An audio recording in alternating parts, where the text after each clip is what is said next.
1982 December 17 ഇന്ത്യയിലെ supreme കോടതി, ഏറ്റവും ഉന്നതമായ നീതിന്യായ പീഠം, പെൻഷൻകാരെ സംബന്ധിച്ച പരമപ്രധാനമായ ഒരു വിധി പ്രഖ്യാപനം നടത്തിയത്. പെൻഷൻ ഒരു ഔദാര്യമല്ല, ഒരു അവകാശമാണെന്ന് സുപ്രീം കോടതി പ്രഖ്യാപിച്ചു. അക്കാര്യ കേസാണെന്ന് അറിയപ്പെടുന്നത്. അക്കാര്യ എന്ന് പറയുന്ന ഓഫീസർ കൊടുത്ത കേസാണ്, യൂണിയൻകാരായി കൊടുത്ത കേസായിരുന്നില്ല.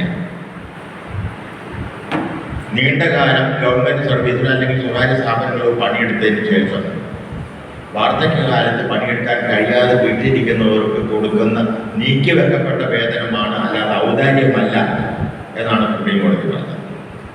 അതിൻ്റെ ഫലമായിട്ടാണ് ഇന്ന് നമ്മളൊക്കെ പെൻഷൻ വാങ്ങുന്നത്.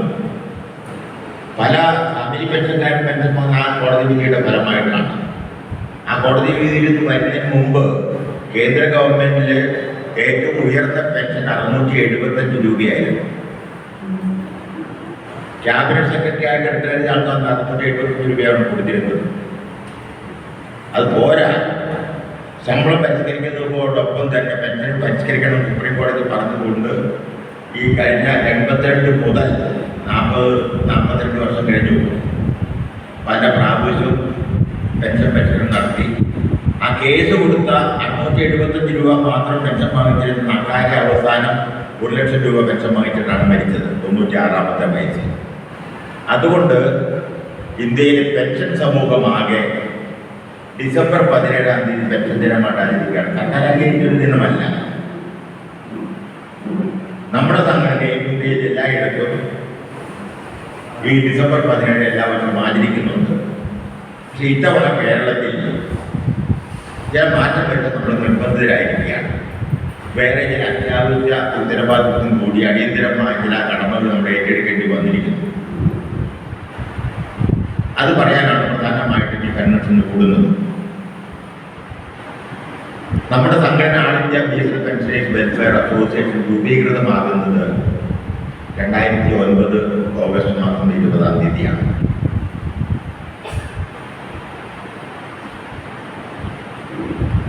2000 നമ്മളൊക്കെ PSലേക്ക് മാറി. അന്ന് നമ്മൾ ഗവൺമെന്റ് പറഞ്ഞത് നിങ്ങൾക്ക് ഗവൺമെന്റ് പെൻഷൻ തരും എന്നാണ്. ഗസറ്റ് നോട്ടിഫിക്കേഷൻ ഉണ്ടായിരുന്നു. അങ്ങനെ PSലേക്ക് മാറിയില്ലെങ്കിലോ നിങ്ങൾക്ക് ടെലികോം ഡിപ്പാർട്ട്മെന്റിൽ തുടരാം. പക്ഷെ ടെലികോം ഡിപ്പാർട്ട്മെന്റിൽ വേക്കൻസി ഒന്നുമില്ല. പട്ടി മുഴുവൻ PSൽ ഏൽപ്പിച്ചു. ടെലിഫോണും ടെലിഗ്രാമും ഒക്കെ. പിന്നെ DOT തുടർന്നാൽ എന്ത് ജോലി നിങ്ങൾക്ക് ചെയ്യാൻ കഴിയില്ല. കുറച്ചു കാലത്തേക്ക് ജോലിയൊന്നും തരില്ല. ഒരു 6 മാസം നിങ്ങളെ ജോലിയില്ലാതെ ഏതെങ്കിലും ഒരു കെട്ടിടത്തിൽ ഇരുന്നോളാൻ പറയും. 6 മാസത്തിനുള്ളിൽ പകരം നിങ്ങൾക്ക് ജോലി കണ്ടുപിടിക്കാൻ കഴിഞ്ഞില്ല എങ്കിൽ നിങ്ങളെ വീട്ടിൽ പറഞ്ഞേക്കും. അതായത് അന്നത്തെ സിറ്റുവേഷൻ. ആരും വീട്ടിൽ പോകാൻ തയ്യാറായിരുന്നില്ല.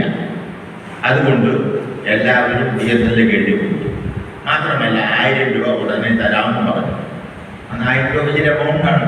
പ്രത്യേകിച്ച് എല്ലാ ജോലിക്കാർക്ക് 1000 രൂപ കൂടുതൽ കിട്ടുകയും ചെയ്യും. ജോലി ഉണ്ടാവും. പിന്നെ വീട്ടിൽ പോയിരിക്കേണ്ട ആവശ്യമില്ലല്ലോ എന്ന് പറഞ്ഞ് എഴുതി കൊടുത്ത് നമ്മളൊക്കെ ഇങ്ങോട്ട് വന്നു. പക്ഷെ അതിനുശേഷം 2006 കേന്ദ്ര ഗവൺമെന്റ് ജീവനക്കാരുടെ ശമ്പളം പരിഷ്കരിച്ചു. കേന്ദ്ര ഗവൺമെന്റ് പെൻഷൻകാരുടെ പെൻഷൻ പരിഷ്കരിച്ചു. ഈ നക്കാര കേസിന്റെ വിധിയുടെ അടിസ്ഥാനത്തിൽ. പക്ഷെ നമ്മുടെ പെൻഷൻ പരിഷ്കരിച്ചില്ല. ഗവൺമെന്റ് പെൻഷൻ തരാമെന്ന് പറയുകയും ചെയ്തു. എന്നാൽ പെൻഷൻ പരിഷ്കരിച്ചിട്ടൊന്നുമില്ല. ആ സന്ദർഭത്തിലാണ് നമ്മൾ എന്തെങ്കിലും ചെയ്യാതെ കിട്ടാതിരുന്നു ഒന്നും കിട്ടാൻ പോകുന്നില്ല, നമ്മുടെ ജീവിതം ദുരിതത്തിലാകും മനസ്സിലാക്കിയപ്പോഴാണ് ഇങ്ങനൊരു സംഘടന രൂപീകരിക്കുന്നതിനെ കുറിച്ച് ഞങ്ങളൊക്കെ ആലോചിച്ചത്. അത് മുൻകൈ എടുത്ത ആളെന്ന നിലയ്ക്ക് എനിക്കറിയാവുന്ന ആൾക്കാരെല്ലാം ഇന്ത്യയിലെ എല്ലാ ഭാഗത്തും ഒരുപാട് ആൾക്കാരുമായിട്ട് ബന്ധമുണ്ടായിരുന്നുണ്ട്. അവരെയൊക്കെ ടെലിഫോണിൽ വിളിച്ചു പറഞ്ഞു. 2009 ഓഗസ്റ്റ് മാസം 20 തമിഴ്നാട് മദ്രാസ് സിറ്റിക്കകത്തുള്ള താമ്പരം എന്ന് പറയുന്ന സ്ഥലത്ത് കല്യാണ മണ്ഡപം ഏർപ്പാട് ചെയ്ത് നിങ്ങൾക്ക് അവിടെ വരണമെന്നുണ്ട്. സംഘടനയില്ല അവരുടെ. അവിടെ ഇവിടെയൊക്കെ ചെറിയ ചെറിയ സംഘങ്ങളുണ്ട്. ഞങ്ങളെ എല്ലാം അത്ഭുതപ്പെടുത്തിക്കൊണ്ട് 15 സർക്കിളിൽ നിന്നായി 465 പെൻഷൻകാർ സ്വന്തം പോക്കറ്റിൽ നിന്ന് പൈസ ചെലവാക്കി ആ തമിഴ്നാട്ടിൽ പങ്കെടുക്കാനെത്തി. പഞ്ചാബിൽ പോയി, ആസാമിൽ വരെ ആൾക്കാർ വന്നു. അവിടെ എല്ലാ കാര്യങ്ങളും ചർച്ച ചെയ്ത് വളരെ സൗമ്യമായ കാര്യങ്ങൾ തീരുമാനമെടുത്ത് ഭരണഘടന അംഗീകരിച്ചു. ഭാരവാഹികളെ തിരഞ്ഞെടുത്ത് ആൾ ഇന്ത്യ ബേസിൽ പെൻഷൻ വെൽഫെയർ അസോസിയേഷൻ രൂപീകരിക്കും, പ്രഖ്യാപനം നടത്തി. നമ്മുടെ മുമ്പിലുണ്ടായിരുന്ന ഏറ്റവും പ്രധാനപ്പെട്ട പ്രശ്നം അന്ന് ഈ പെൻഷൻ പരിഷ്കരണമായിരുന്നു. ആ മുദ്രാവാക്യം ഉയർത്തിക്കൊണ്ട് നമ്മൾ പ്രവർത്തനം ആരംഭിച്ചു. ആദ്യമായിട്ട് ജനറൽ സെക്രട്ടറി ആയിട്ട് ഞാനാണ് മുൻകൈ എടുത്ത ആളെന്ന് നിലയ്ക്ക്. പക്ഷെ എനിക്ക് സ്ട്രോക്ക് വന്നു. അത് കഴിഞ്ഞപ്പോൾ ഏതാനും മാസം കഴിഞ്ഞപ്പോൾ പണിയെടുക്കാൻ കഴിയാതെ വന്നു. എങ്കിലും ബാക്കിയുള്ളവരെല്ലാം സഹകരിച്ച് 3 വർഷം ഞാൻ തള്ളി നിൽക്കും. അന്ന് ടെലികോം കമ്മീഷന്റെ ചെയർമാനായിരുന്നു മലയാളിയായിരുന്നു PJ തോമസ് IAS. ഞാൻ അദ്ദേഹത്തെ പോയി കണ്ടു. സ്ട്രോക്ക് വരുന്നതിന് മുമ്പാണ്. അദ്ദേഹം പറഞ്ഞു, മിസ്റ്റർ കുട്ടി, എന്താ നിങ്ങൾ പറയുന്നത്? നിങ്ങൾ BSNL പറയുന്ന കമ്പനിയിൽ തന്നെ റിട്ടയർ ചെയ്തത്. ഈ കമ്പനിയിൽ നിന്ന് റിട്ടയർ ചെയ്തത്, പൊതുമേഖലാ സ്ഥാപനത്തിൽ നിന്ന് റിട്ടയർ ചെയ്തതൊന്നും പെൻഷൻ പരിഷ്കരണമില്ല. സാർ, ഗവൺമെന്റ് പെൻഷൻ തരാമെന്ന് പറഞ്ഞിട്ടുണ്ട്. അത് നിങ്ങൾക്ക് ഗവൺമെന്റ് പെൻഷൻ തന്നുകൊണ്ടിരിക്കുന്നുണ്ട്. പെൻഷൻ തരാമെന്നല്ലേ പറഞ്ഞിട്ടുള്ളൂ, പെൻഷൻ പരിഷ്കരിച്ച് തരാമെന്ന് പറഞ്ഞിട്ടില്ലല്ലോ എന്നാണ് അദ്ദേഹത്തിന്റെ വാദം. ഞാൻ പറഞ്ഞു, കേന്ദ്ര ഗവൺമെന്റ് ജീവനക്കാർക്ക് ശമ്പളം പരിഷ്കരിച്ച് കൊടുക്കാമെന്ന് എവിടെയെങ്കിലും എഴുതി വെച്ചിട്ടുണ്ടോ? കേന്ദ്ര ഗവൺമെന്റ് ജീവനക്കാരുടെ പെൻഷൻകാരുടെ പെൻഷൻ പരിഷ്കരിക്കാവുന്ന വാഗ്ദാനം എവിടെയെങ്കിലും എഴുതി വെച്ചിട്ടുണ്ടോ? ഒരു നിയമത്തിൽ എഴുതി വെച്ചിട്ടില്ല. പക്ഷേ കാലാകാലം 10 വർഷം മുമ്പ് നടക്കുന്നുണ്ട്. അതുപോലെ തന്നെ സർക്കാരിൽ നിന്ന് പെൻഷൻ വാങ്ങുന്നവരെന്ന നിലയ്ക്ക് ഞങ്ങളുടെ പെൻഷൻ പരിഷ്കരിക്കാൻ ഒരു ആവശ്യം വന്നിരിക്കുന്നു. അത് ഗവൺമെന്റ് തീരുമാനിക്കണം, പരിഗണിക്കണം എന്ന് പറഞ്ഞ് സാർ ഒരു നോട്ട് അങ്ങോട്ട് അയച്ചാൽ മതി. സാറിന് അധികാരമില്ല തരാൻ. ഗവൺമെന്റ് സെക്രട്ടറി തീരുമാനിച്ചാൽ പോരാ എന്നൊക്കെ പറഞ്ഞ് വാദിച്ചിട്ട് അവസാനം നമ്മൾ കുറെ പേരെ കോർപ്പറേഷൻ കാര്യങ്ങളൊക്കെ പറഞ്ഞ് 2.5 കൊല്ലം അധ്വാനിച്ചതിന് ശേഷം 2011 ഓർഡിനൻസ് കിട്ടി, പെൻഷൻ പരിഷ്കരിച്ചു തന്നു. പിന്നെ എൻ്റെ ഫോർമുല മാറ്റി 2016. ആ ചരിത്രത്തിലേക്ക് ഞാൻ പോകുന്നില്ല, അതൊക്കെ നീണ്ട ചരിത്രമാണെന്ന് പറഞ്ഞാൽ ഒരുപാട് സമയമുണ്ട്. മാത്രമല്ല എനിക്ക് ശേഷം സംസാരിക്കാൻ അഖിലേന്ത്യൻ നേതാക്കളായ ശ്രീമതി AP സരസ്വതി ഉണ്ട് പടനായകത്ത്. സരസ്വതി മകളാ കമ്മിറ്റിയുടെ സംസ്ഥാന ചെയർപേഴ്സൺ മാത്രമല്ല, അഖിലേന്ത്യാ ഓർഗനൈസേഷൻ സെക്രട്ടറി കൂടിയാണ്.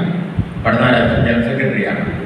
സംസ്ഥാന സർക്കിൾ സെക്രട്ടറി ജോർജ് ഉണ്ട്, സർക്കിൾ വൈസ് പ്രസിഡന്റ് സഖാവ് ജോസഫ് ഉണ്ട്. എല്ലാവരും കൂടെ സംസാരിച്ച് കഴിയുമ്പോൾ നിങ്ങൾ ആകെ ക്ഷീണിച്ചു പോകും. അതുകൊണ്ട് ഞാൻ പരമാവധി ചുരുക്കി പറയാനാണ് ആഗ്രഹിക്കുന്നത്. എന്നാൽ ചില കാര്യങ്ങൾ പറയാതിരിക്കാനും നിവൃത്തിയില്ല. അതുകൊണ്ട് അവരൊക്കെ താരതമ്യേന കുറച്ച് സംസാരിക്കുന്നുള്ളൂ. മിനിയാന്ന് തിരുവനന്തപുരത്ത് മീറ്റിംഗ് ഉണ്ടായിരുന്നു, ഇതുപോലെ കൺവെൻഷൻ നടന്നു. ഇന്നലെ കൊല്ലത്തും, രാവിലെ കൊല്ലത്ത്, ഉച്ച കഴിഞ്ഞിട്ട് ആലപ്പുഴയിൽ. കൊല്ലത്തെ സമ്മേളനം കരുനാഗപ്പള്ളിയിലാണ് നടന്നത്. ആലപ്പുഴ ജില്ലയുടെ സമ്മേളനം ഹരിപ്പാടാണ്. അടുത്ത 30 കിലോമീറ്റർ ദൂരം ഉണ്ടായിരുന്നു. അതിനകത്ത് പങ്കെടുത്തു.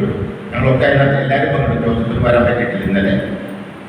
ഇവിടെയൊക്കെ ഞങ്ങളിങ്ങനെ അഡ്ജസ്റ്റ് ചെയ്ത് ഞാൻ പല കാര്യങ്ങൾ പറയും, ബാക്കിയുള്ളവർ പേര് മാത്രം അഭിവാദ്യം ചെയ്തുകൊണ്ട് സമയലാഭിക്കാണ് ചെയ്യുന്നത്. ഇന്നിവിടെ അങ്ങനെയാണ് ഉദ്ദേശിക്കുന്നത്. നമ്മുടെ മുമ്പിൽ ഇപ്പോൾ ഒരു വലിയൊരു ഉത്തരവാദിത്വം വന്നിട്ടുണ്ട്. അത് നമ്മുടെ അഖിലേന്ത്യാ സമ്മേളനം നടത്തുക എന്നുള്ളതാണ്. ഞാൻ നേരത്തെ പറഞ്ഞ പോലെ 2009 ആദ്യത്തെ ഫോർമേഷൻ കോൺഫറൻസ് നടന്നു, രൂപീകൃത സമ്മേളനം. അന്ന് അംഗീകരിച്ച ഭരണഘടന എഴുതിയിരിക്കുന്നു 3 കൊല്ലത്തിലൊരിക്കൽ അഖിലേന്ത്യാ സമ്മേളനം നടത്തണമെന്ന്, ജനാധിപത്യപരമായ രീതിയിൽ. ചില സംഘടനകളൊക്കെ ഉണ്ട്, പെൻഷൻ സംഘടനകൾ. ഒരിക്കൽ തെരഞ്ഞെടുപ്പ് നടത്താൻ പിന്നെ ഒരു 10-20 കൊല്ലത്തേക്ക് അവൻ തന്നെ ഇരിക്കും. പൈസ വാങ്ങി അതിലേക്ക് ജനത്തിനായിരിക്കുന്ന ആൾക്കാരൊക്കെ ഉണ്ട്. അത് പാടില്ല. 3 കൊല്ലത്തിലൊരിക്കൽ അഖിലേന്ത്യാ സമ്മേളനം വിളിച്ചു കൂട്ടി കാര്യങ്ങൾ ചർച്ച ചെയ്യണം. ഭാരവാഹികളെ ജനാധിപത്യപരമായ രീതിയിൽ തിരഞ്ഞെടുക്കണമെന്നുള്ള തീരുമാനമെടുത്തിരുന്നു.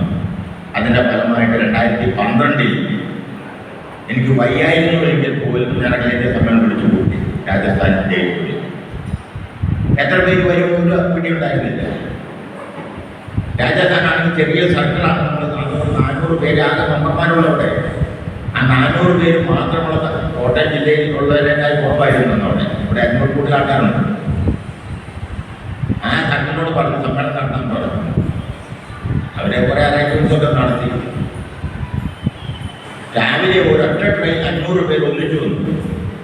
കേരളത്തിൽ നിന്ന്, തമിഴ്നാട്ടിൽ നിന്ന്, ചെന്നൈയിൽ നിന്ന്, ആന്ധ്രയിൽ നിന്ന്, കർണാടകത്തിൽ നിന്ന്, സൗത്ത് ഇന്ത്യയിൽ നിന്ന് എല്ലാവരും ഒന്നിച്ച് ചാടി വന്നു. എവിടെ താമസം, എവിടെയാണ് താമസം അറിയുന്നത്, എവിടെയാണ് ഭക്ഷണം, എവിടെയാണ് കക്കൂസ് എന്നൊക്കെ ചോദിക്കുന്നത്. ഭക്ഷണത്തിനോടൊപ്പം കക്കൂസ് നമുക്ക് പ്രധാനമാണെന്നില്ലേ, പ്രായമാകുന്ന ആൾക്കാർ. ആകെ ബുദ്ധിമുട്ടി അവർ. ഞാനിവിടെ അവരെ സഹായിക്കാൻ ഓടി. അങ്ങനെ ഒരു തരത്തിൽ നടത്തി. പിന്നെ 2 ദിവസം സമ്മേളനം നടത്തി ചർച്ചയ്ക്ക് ഗംഭീരമായിരുന്നു. അറേഞ്ച്മെന്റ്സ് വളരെ മോശമാണെങ്കിൽ പോലും ഒരു തരത്തിൽ ഭക്ഷണമൊക്കെ കൊടുത്ത് പറഞ്ഞു. ഞാൻ ജനറൽ സെക്രട്ടറി സ്ഥാനത്ത് മാറി പ്രസിഡന്റായി. പിന്നെ അടുത്ത സമ്മേളനം 2015 ബാംഗ്ലൂരിൽ വെച്ച് നടത്തിയപ്പോൾ 700 ഡെലിഗേറ്റ് പങ്കെടുത്തു. ചിട്ടയായിട്ട് നടത്താൻ കഴിഞ്ഞു അവിടെ. കാരണം കർണാടകത്തിൽ കുറച്ചുകൂടി ചിട്ടയായിട്ട് സംഘടനാപ്രവർത്തനം നടക്കുന്നുണ്ട്. പക്ഷെ അവിടെ ഭയങ്കര ചിലവ് വന്നു. താമസ സൗകര്യം വളരെ പ്രയാസമാണ്. ബാംഗ്ലൂരിൽ വളരെ കോസ്റ്റ്ലിയാണ്. എങ്കിലും ഭംഗിയായിട്ട് നടത്താൻ കഴിഞ്ഞു. വീണ്ടും 2018 അടുത്ത 3 കൊല്ലം കഴിഞ്ഞപ്പോൾ ഒറീസയിലെ പുരിയിൽ വെച്ച് സമ്മേളനം നടത്തി. ഒറീസ സർക്കിൾ താരതമ്യം ചെറിയ സർക്കിൾ മാത്രമല്ല, സംഘടന വളരെ ദുർബലമാണ്. അവർക്ക് അറിയില്ല എങ്ങനെ സമ്മേളനം നടത്തണമെന്നുള്ളത്. അവിടെ ഞങ്ങൾ അനുഭവിച്ചു, ഭാരവാഹികൾ അനുഭവിച്ച ബുദ്ധിമുട്ട് മറ്റുള്ളവർക്ക് അറിഞ്ഞുകൂടാ. കമ്മിറ്റികളൊക്കെ ഉണ്ടാക്കി. പുരിയിലെ റെയിൽവേ സ്റ്റേഷൻ തൊട്ട് വെളിയിലാണ് ഹാൾ അറേഞ്ച് ചെയ്തത്. അവിടെ റോഡിൽ ഒരു വശത്ത് സമ്മേളന ഹാളും മറുവശത്ത് ഭക്ഷണം കഴിക്കാനുള്ള സ്ഥലം. റെയിൽവേ സ്റ്റേഷനിൽ ഇറങ്ങി വരുന്ന പുരി ജഗന്നാഥ ക്ഷേത്രം കാണാൻ വരുന്ന ഭക്തന്മാരെല്ലാം ഇറങ്ങി വന്ന് നോക്കുമ്പോൾ വലിയ പന്തലൊക്കെ കെട്ടി ആൾക്കാർ ഭക്ഷണം കൊടുത്തോണ്ട് എല്ലാ അവിടെ വരുന്നവരെല്ലാം ക്യൂ നിന്ന് ഭക്ഷണം വാങ്ങി കഴിച്ചുകൊണ്ട് പോയി. സമ്മേളനത്തിൽ വന്നവരല്ല, ജഗന്നാഥനെ കാണാൻ വന്നവരാണ്. അവസാനം 1200 ഡെലിഗേറ്റ് വന്നുള്ളൂവെങ്കിലും 3000 പേര് വരെ ഭക്ഷണം കഴിക്കും ഒരു നേരം. നമ്മുടെ പലർക്കും ഭക്ഷണം കിട്ടിയില്ല. വഴക്കായി ബഹളമായി അടിവരെ നടന്നു. പിന്നെ ഏതെങ്കിലും തരത്തിൽ ഭക്ഷണം കൊണ്ടുവന്നു. ഭക്ഷണ കമ്മിറ്റിയുടെ കൺവീനറാണ് ബിരുദനാണ് താനും.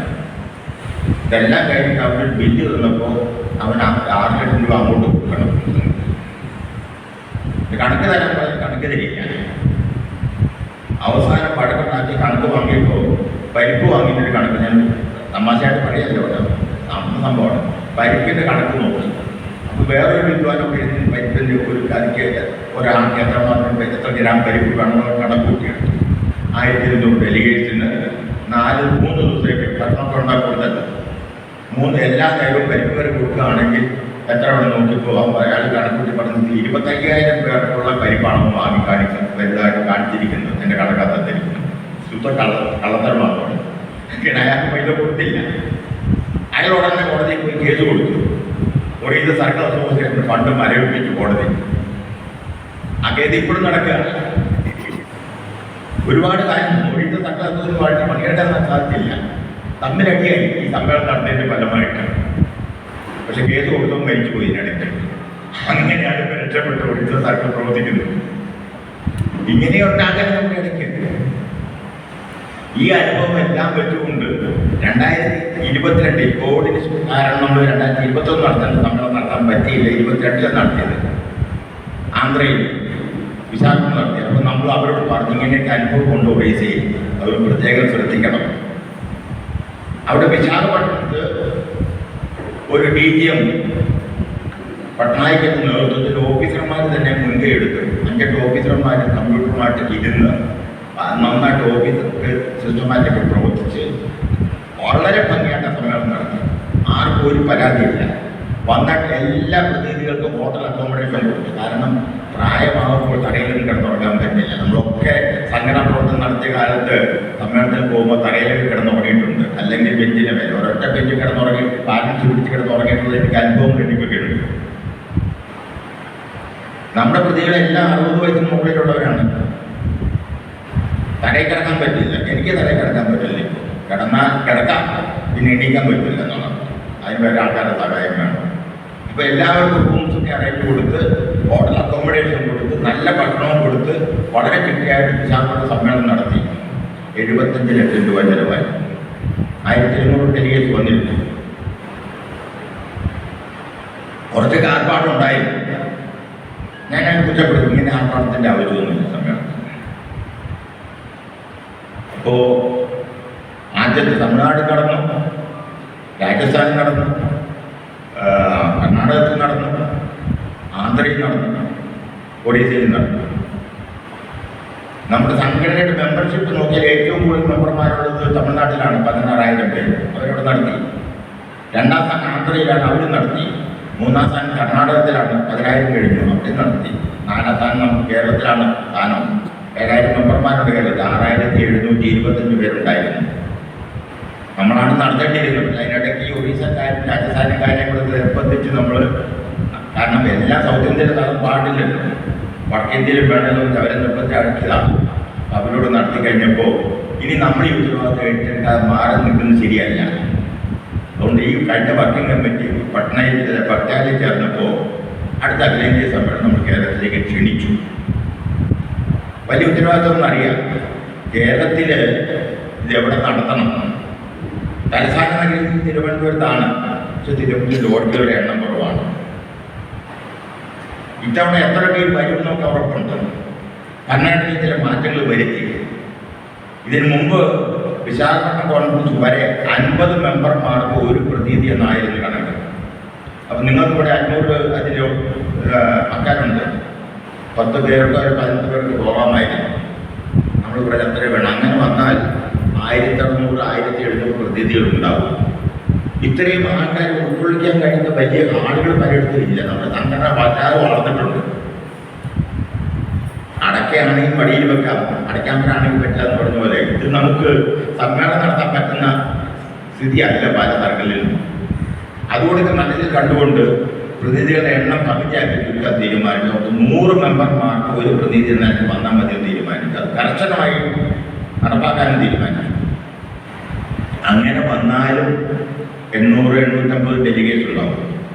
പിന്നെ പാരാളുകൾക്കൊരു 900 മിനിമം ഉണ്ടാവും. പിന്നെ കുറേ ആൾക്കാർ തനിയെ വരാൻ പറ്റില്ല. അവർ നേതാക്കന്മാരാണ്, സജീവ പ്രവർത്തകരാണ്.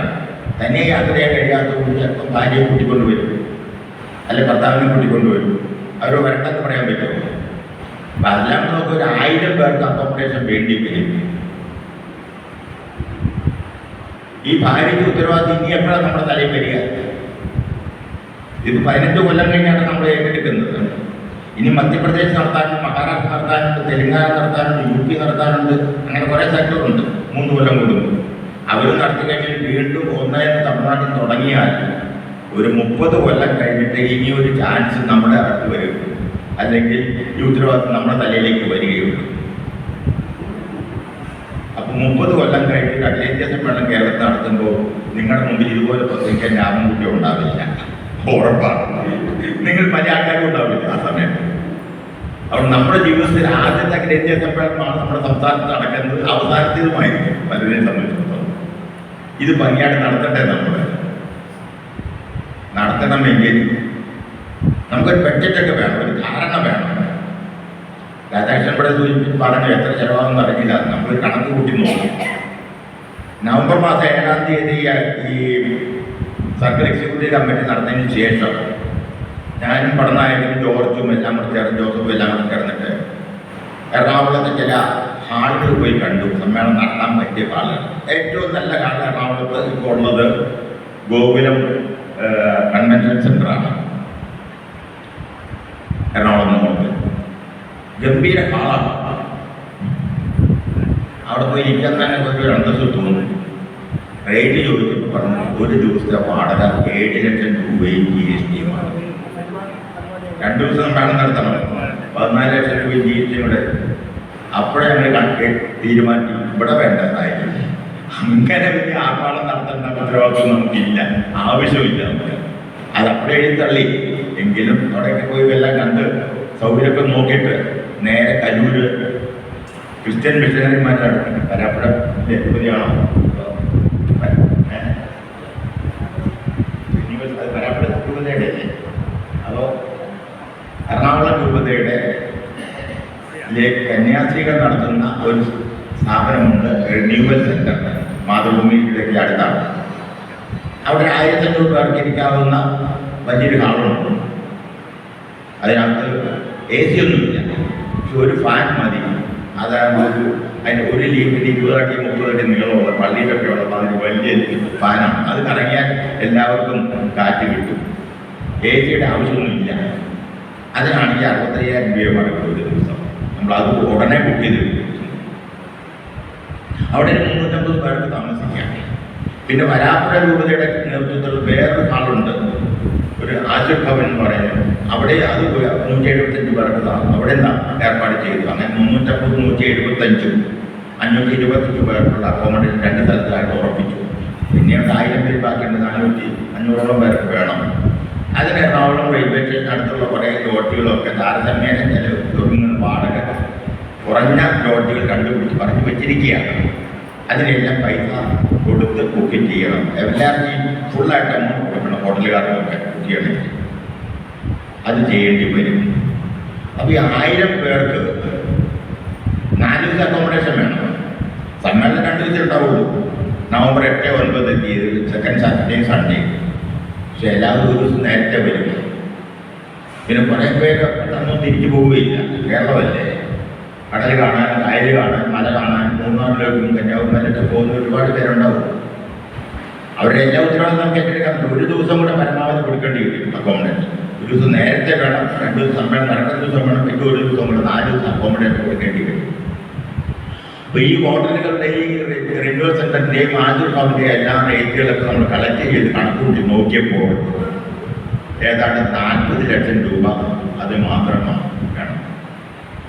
AC അല്ല, AC വേണ്ടെന്ന് പറഞ്ഞു. AC റൂമൊക്കെ നിങ്ങൾ AC ഓഫാക്കിയിട്ടുണ്ടോ, നമ്മൾ പൈസ കുറച്ച് തരുള്ളൂ എന്ന് പറഞ്ഞില്ല. എന്നാലും 40 ലക്ഷം രൂപ വേണം. പിന്നെ 1000 പേർക്ക് ഭക്ഷണം കൊടുക്കുന്നു. ഈ ഭക്ഷണം നമ്മുടെ ചെമ്പാവലി വെച്ചിട്ട് ചോറുകളൊക്കെ ശരിയാവില്ല. ആരും ചെമ്പാവലി കഴിക്കുന്നില്ല. കേരളത്തിൻ്റെ വെളിയിൽ തമിഴ്നാട്ടുകാർക്ക് പോലും ചെമ്പാവലി കഴിക്കില്ല. നമ്മൾ മാത്രമേ കഴിക്കുള്ളൂ സാധനം. അവരൊക്കെ ചെറിയ അരിയാണ്. അല്ലാത്തത് കൊടുത്താൽ ഇത്രയും വലിയ അരി എവിടെ കിട്ടുമെന്ന് ചോദിക്കാറുണ്ട്. നമുക്ക് പ്രിയപ്പെട്ടതായിരിക്കും, പക്ഷേ മറ്റ് സ്റ്റേറ്റിൽ വരുന്നവർക്ക് ഇഷ്ടപ്പെട്ടില്ല. 60% ആൾക്കാരും അരിഭക്ഷണം കഴിക്കുന്നവരാണെങ്കിൽ പോലും. പിന്നെ രാജസ്ഥാൻ, ഗുജറാത്ത്, അതുപോലെ UP, പഞ്ചാബിലാരും ചോറ് കഴിക്കുന്നവരല്ല. അവർക്ക് ചപ്പാത്തി കൊടുക്കണം, അതിന് പറ്റിയ കറി ഉണ്ടാക്കി കൊടുക്കണം. നമ്മളുണ്ടാക്കുന്ന ചപ്പാത്തി അവർക്ക് ഇഷ്ടപ്പെടില്ല. അപ്പോൾ അതിന് സ്പെഷ്യലായിട്ട് കുക്കിനെ വരുത്തണം. ഇപ്പം അതിലൊരു പ്രയാസം. ഇതെല്ലാം കൂടെ കണക്കിലെടുത്ത് ഞങ്ങൾ ഏകദേശം ഒരു കാറ്ററിംഗ് സ്റ്റാഫ് കമ്പനികളുമായിട്ടുള്ള ആലോചിച്ചതിന് ശേഷം ഞങ്ങൾ എടുത്തൊരു അസസ്മെൻറ്റ് അത് തന്നെ ഒരു 30 ലക്ഷം രൂപ കെട്ടണം. അപ്പോൾ 40, 30, 70 പിന്നെ ഒരു 15 ലക്ഷം രൂപ ഈ ട്രാൻസ്പോർട്ടേഷന് ബാക്കി എല്ലാത്തിനും കൂടെ എല്ലാത്തിനും വേണ്ടി വരും. ഒരു 85 ലക്ഷം രൂപ ചെലവ് വരും. ചെറിയ കാര്യമല്ല, ചെറിയ സംഭവമല്ല. വലിയ ക്യാൻവാസ് വരയ്ക്കേണ്ട ഒരു ചിത്രമാണ്. അപ്പോൾ ചെലവ് ഇത്രയാണ് കണ്ടാലല്ലേ പിന്നെ അതിന് വരവിനെ കുറിച്ച് ആലോചിക്കുന്നുള്ളൂ. അങ്ങനെ വരുമ്പോൾ ഈ 85 ലക്ഷം രൂപയ്ക്ക് ഒരു 40 ലക്ഷം രൂപ കേന്ദ്രത്തിൽ നിന്ന് വരും. കേന്ദ്ര സർക്കാരല്ല കേട്ടോ. ഇവിടെ എപ്പോഴും പത്രത്തിൽ കേന്ദ്രത്തിൽ നിന്ന് സഹായം ചോദിക്കുന്നില്ല. നമ്മുടെ സംഘടനയുടെ കേന്ദ്ര ഹെഡ്ക്വാർട്ടേഴ്സുള്ള കാര്യമാണ്. കാരണം നമ്മൾ കുറേ കാലമായി ഒരു സംവിധാനം, വേറെ ഒരു സംഘടനയുമില്ല ഈ സംവിധാനം. ഒരു പെൻഷൻ സംഘടനയില്ലാത്ത, ഒരു സർവീസ് സംഘടനയില്ലാത്ത ഒരു സംവിധാനം നമ്മുടെ സംഘടനയിൽ ഉണ്ടാക്കിയിട്ടുണ്ട്. ഞാൻ തന്നെയാണ് പ്രപ്പോസ് ചെയ്തത്. ഈ വലിയ സമ്മേളനം നടത്താൻ ആരും മുന്നോട്ട് വരില്ല ഭാവിയിൽ. ഒരു സർക്കിൾ എന്ത് ചെയ്യാം? നമ്മുടെ എല്ലാ മെമ്പർമാരും, ഇന്ത്യയിലുള്ള ഒട്ടാകെയുള്ള എല്ലാ മെമ്പർമാരെയും ഉത്തരവാദിത്വം ഏറ്റെടുത്ത് പങ്കുവയ്ക്കണം. അതിന് സമ്മേളന ഫണ്ട് നമ്മൾ കൊടുക്കും. സമ്മേളന വർഷം നടത്തുമ്പോൾ 50 രൂപ വെച്ച് പിരിക്കുകയായിരുന്നു തീരുമാനം. ഇത്തവണ 100 തീരുമാനം. ഇന്ത്യയിലൊട്ടാകെയുള്ള കേരളം ഒഴിച്ചുള്ള ബാക്കി എല്ലാ സർക്കിളുകളും ഇവിടെ നടക്കുന്നതുകൊണ്ട് വേറെ വരും. കേരളം ഒഴിച്ചിട്ട് എല്ലാ സർക്കിളിൽ നിന്നും ഒരു മെമ്പറിൽ നിന്ന് 100 രൂപ വെച്ച് പിരിക്കും. അപ്പോൾ ഏതാണ്ട് 70,000 മെമ്പർ 70 ലക്ഷം കിട്ടണം. പക്ഷേ എല്ലാ മെമ്പർമാരുടെയും വീട്ടിൽ പോയി കളക്ട് ചെയ്യാനുള്ള സംവിധാനമൊന്നും പല സർക്കിളിലും ഇല്ല. നമുക്ക് പോലും സാധിക്കില്ല. നല്ല സുസംഘടിതമായ പ്രവർത്തനം കോട്ടയം ജില്ലയിൽ പോലും ഭാരവാഹികൾ എല്ലാവരുടെയും വീട്ടിൽ വരാൻ പറ്റുമോ? സമ്മേളനത്തിൽ വരെ ഇത്ര പേരേ ഉള്ളൂ. 545 മെമ്പർമാരിൽ പകുതി പോലും ഇത് വന്നിട്ടില്ല. അപ്പോൾ ബാക്കിയുള്ള എല്ലാവരുടെയും വീട്ടിൽ പോയി കാണാൻ പറ്റില്ല. എങ്കിലും ഈ ഏതാണ്ട് പകുതിയോളം 40 ലക്ഷം രൂപ കേന്ദ്ര CHQ വഴിക്ക് നമുക്ക് കിട്ടുമെന്നാണ് പ്രതീക്ഷിക്കുന്നത്. പിന്നെ 45 ലക്ഷം രൂപ ഉണ്ടാക്കണം. ഇനി ഇത്രയെല്ലാം അധ്വാനിച്ച് കഴിയുമ്പോൾ വീണ്ടും അടുത്ത കൊല്ലം സംഘടനാ പ്രവർത്തനങ്ങളിൽ മാസി അടക്കാൻ വേണ്ടി നിങ്ങളോട് പൈസ ചോദിക്കാൻ പറ്റുമോ? അതും പറ്റില്ല. PSL പെൻഷൻ എന്ന് പറയുന്ന മലയാളം മാസി അടക്കുന്നുണ്ടോ? പ്രസിദ്ധീകരണമുണ്ട് 3 മാസം ഒരിക്കൽ. അത് ഫ്രീ ആയിട്ടാണ് കൊടുക്കുന്നത് എല്ലാവർക്കും. അതിൻ്റെ പ്രിന്റിങ് ചെലവ് നോക്കും, നല്ല ചെലവ് വരും. 1 ലക്ഷം രൂപയോളം വരും. 4 പ്രാവശ്യം ഒരു വർഷം ഇറക്കുമ്പോൾ 4 ലക്ഷം രൂപ അതിന് തന്നെ ചെലവാകും. അപ്പോൾ അത് കുറച്ച് പൈസ നമ്മൾ ബാലൻസ് വഹിച്ചിട്ട് നമ്മുടെ സർക്കിൾ അസോസിയേഷൻ്റെയും ജില്ലാ ഘടകങ്ങളുടെയും ഒരു വർക്കിംഗ് ഫണ്ട് കൂടെ സ്വരൂപിക്കേണ്ടി വരും. അതുകൂടെ ചേർത്തിട്ട് ഒരു ടാർഗറ്റ് വിട്ടിട്ട് ഒരു കളക്ഷൻ നടത്താനാണ് നമ്മൾ ഉദ്ദേശിക്കുന്നത്. ഞാൻ ചുരുക്കി പറയുകയാണ്, സുദീർഘമായി പറയാൻ സമയമില്ലാത്ത. എനിക്കറിയാം ചാക്കോച്ചൻ്റെ വീട്ടിൽ പോയിട്ട് എപ്പോഴും ഒരു പൈസ വേണമെന്ന് പറഞ്ഞാൽ അങ്ങോട്ട് പോകാതെ പല ആൾക്കാർ മണക്കാട് ഇറങ്ങി ചാക്കോച്ചൻ്റെ വീട് കണ്ടുപിടിച്ച് ചാക്കോച്ചൻ വീട്ടിൽ കൊണ്ടേ സംഭാവന കൊടുത്തിട്ടുള്ള ചരിത്രമുണ്ട് കോട്ടയം ജില്ലയിൽ. ഞാൻ കോട്ടയം ജില്ലക്കാരനായത് പലപ്പോഴും ഒക്കെ പറയാതെ മലയാളത്തിൻ്റെ അടുത്ത് പോയി ഞാൻ പറയാറുണ്ട് കോട്ടയം ജില്ലയുടെ കാര്യം. അത് നിങ്ങൾ കോട്ടയം ജില്ലക്കാരനാണെന്ന് പറയുമെന്ന് പറയുന്നുണ്ട്. കുറച്ച് വൈകാരികമായതുണ്ട്. പക്ഷെ നമ്മൾ അതുകൊണ്ട് ഒരു 45 ലക്ഷത്തിന് പുറമെ കുറച്ചുകൂടെ പൈസ പിടിക്കണം എന്ന് തീരുമാനിച്ചിരിക്കുകയാണ്. അതിനൊരു മാനദണ്ഡം വേണം. ആ മാനദണ്ഡം പറയുന്നത് മെമ്പർഷിപ്പ് തന്നെയാണ്. ഓരോ ജില്ലയിലുമുള്ള മെമ്പർഷിപ്പിൻ്റെ അടിസ്ഥാനത്തിൽ വേണം നമുക്ക് ഇതിന് തീരുമാനമെടുക്കാം. അതായത് ഒരു യോഗത്തിൽ സെക്രട്ടറി പറയുന്നുണ്ട്. ഞാൻ കണക്കിൽ വരുന്നില്ല. 1000 രൂപ വെച്ച് നമ്മൾ എടുത്താൽ നമ്മൾ 1720 നമ്മൾ 47 ഉണ്ടാക്കാൻ പറ്റും. ഒരു 1000 രൂപ എടുത്താൽ അല്ലേ? അവിടെയും പ്രശ്നത്തിൽ ഞാൻ നേരത്തെ പറഞ്ഞു, ഈ 1720 പേരെ വീട്ടിൽ പോയി കണ്ടുപിടിക്കാൻ പറ്റുമോ? ഒരു ജില്ലയിലും പറ്റില്ല. അതുകൊണ്ട് നമ്മൾ കുറച്ച് ആൾക്കാർ സജീവ പ്രവർത്തകരും നേതാക്കന്മാരും കുറച്ച് കൂടുതൽ എമൗണ്ട് കൊടുക്കണം. അത് എത്രമാത്രം കൂടുതൽ കൊടുക്കാൻ പറ്റുമോ, ശേഖരിക്കാൻ പറ്റുമോ, അതനുസരിച്ച് കുറച്ച് ആൾക്കാരെ പോയി കണ്ടാൽ മതി. അങ്ങനൊരു സംവിധാനമാണ് ഉണ്ടാക്കിയിരിക്കുന്നത്. ഞാൻ ഒരു നിർദ്ദേശം ഇവരെടുത്ത് അംഗീകരിച്ചിട്ടുണ്ട്. തിരുവനന്തപുരം ജില്ലയിൽ പറഞ്ഞു നല്ല പ്രതികരണമായിരുന്നു. കൊല്ലത്തും ആലപ്പുഴയും നല്ല പ്രതികരണമാണ്. എനിക്ക് ആരോഗ്യ പ്രശ്നങ്ങളുണ്ട്, 81 വയസ്സായി. എങ്കിലും മറ്റ് പലരെ പേര് ഞാൻ ഭേദമാണ്. കാരണം ഇത് ഓടി നടക്കുന്നതുകൊണ്ടാണ്. ഇല്ലെങ്കിൽ വീട്ടിലിരുന്നേ. നാളെ തൃശ്ശൂരുണ്ട്, അല്ല ഇന്ന് ഉച്ച കഴിഞ്ഞിട്ട് തിരുവല്ലയിലുണ്ട്. പത്തനംതിട്ട ജില്ലാ കൺവെൻഷൻ നാളെ തൃശ്ശൂർ, അതിന് പിന്നെ പാലക്കാട്, അതിനകത്ത് കണ്ണൂർ വരെ പോയിട്ട് തിരിച്ചു വരും. നമ്മൾ കുറേ നേതാക്കന്മാർ സജീവ പ്രവർത്തകർ 20,000 രൂപ വെച്ച് കൊടുക്കണം. ഒരൊറ്റ തവണ ആയിട്ട് കൊടുക്കണ്ട. എനിക്ക് സാധിക്കില്ല. ഞാൻ 4 തവണയായിട്ട് കൊടുക്കാമെന്നാണ് പറഞ്ഞത്. 5000 രൂപ വെച്ചിട്ട് ജനുവരി, ഫെബ്രുവരി, മാർച്ച്, ഏപ്രിൽ ഓരോ മാസം 5000 രൂപ ആയിട്ട് കൊടുക്കാം.